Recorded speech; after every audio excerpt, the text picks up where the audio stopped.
I'm K Hixon, and I'm here with Grant Rutherford from Williamson Health EMS. Hey, I'm Grant Rutherford. I'm the Quality and Safety Officer here at Williamson Health EMS. Okay, so I have a couple questions for you. What are the differences in a leader and a manager? Well, that's a really good question. I think there are several differences. When you think of a manager, you should think of things, managing and taking care of finances, equipment. That is a manager. A leader is someone who empowers people, who leads people, who helps set the vision and the goal of the organization, and then helps drive that organization or that department toward reaching that vision and goal. Okay. How do you develop the skills to be a manager and a leader?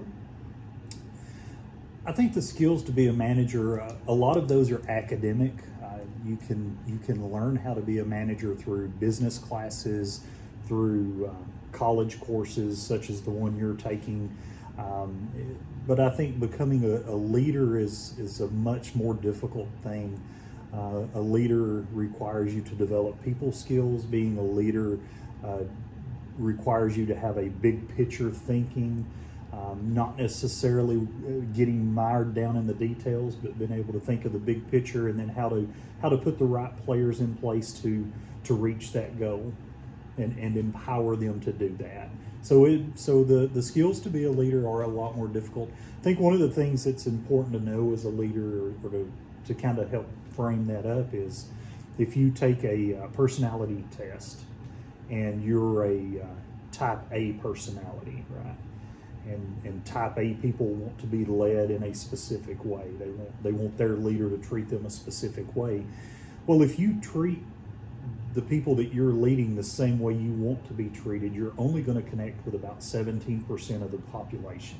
So you have to be flexible. You have to be able to read people and to be able to connect and lead each individual in a different way. I think that's really an important skill to develop as a leader. I feel like I've had that taught from you before.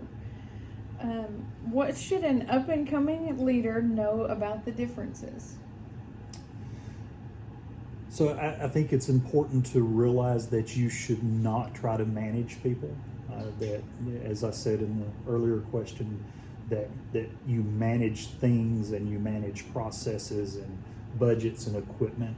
But the main thing is to always keep the people first.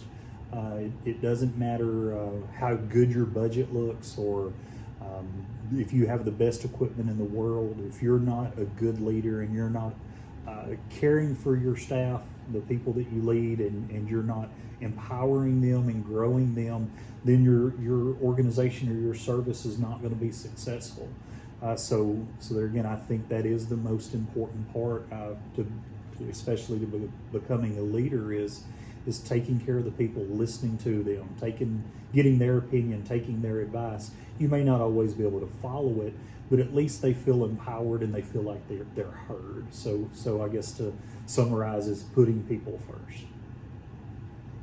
Okay.